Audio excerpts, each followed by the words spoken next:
What's up? I am Jabez Gopez, here to present to you my movie review about the movie The Last Emperor. But before that, I just want to say Merry Christmas and Happy New Year. Not epic. The film is a 1987 biographical drama film about the life of Aisin Giorotti. It was directed by Bernardo Bertolucci and was produced by Jeremy Thomas. It was the first film that got the authorization of the People's Republic of China to film in the Forbidden City in Beijing, which won 9 Academy Awards.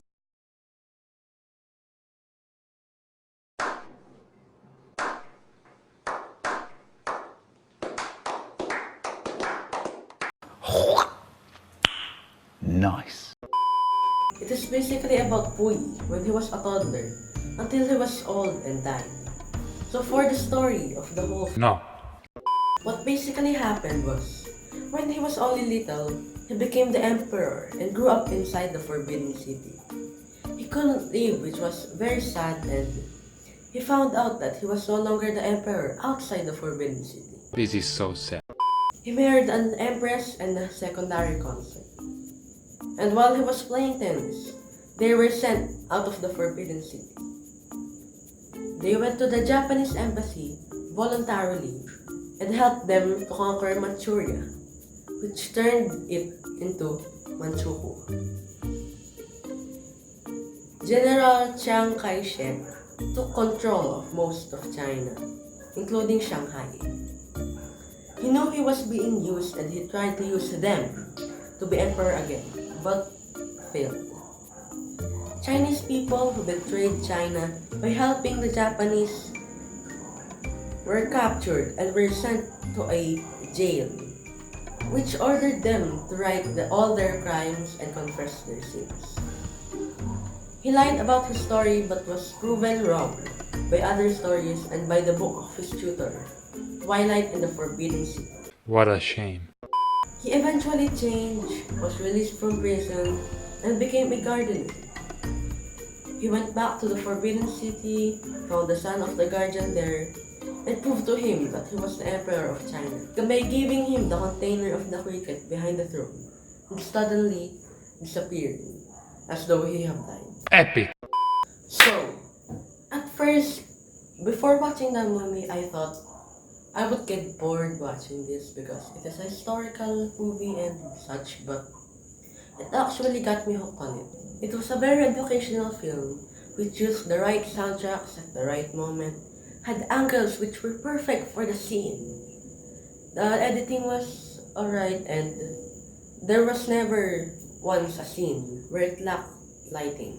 The only cons that I found in this movie was that it is very long and some scenes had unnecessary pauses and delays, and it had inappropriate and graphical scenes. If not for this film, I think I never would have known more about the last emperor of China.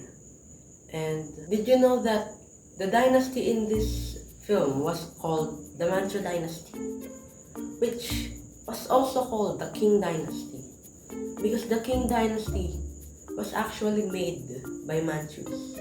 So the other name for the Qing Dynasty is Manchu Dynasty. What? OMG.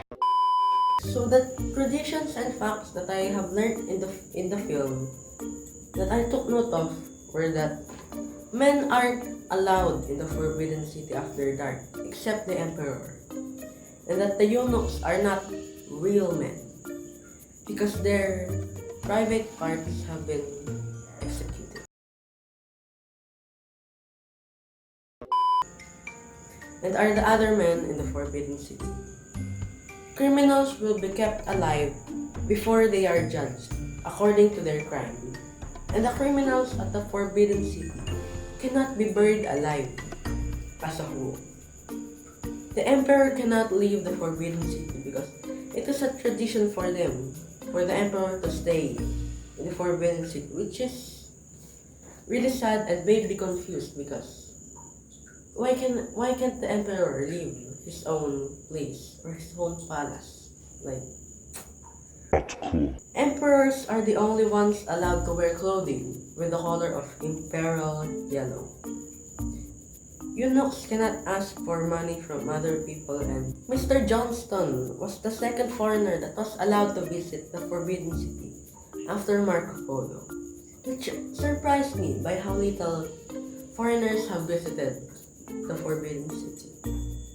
And lastly, the kaito of the Empress can only be taken off by the Emperor. So the scenes that I enjoyed the most on this movie and I could not forget was when Puyi shook hands with Mr. Johnson for the first time, which was really goofy because it is the first time Puyi has ever shook someone's hands, and it was also how they parted ways.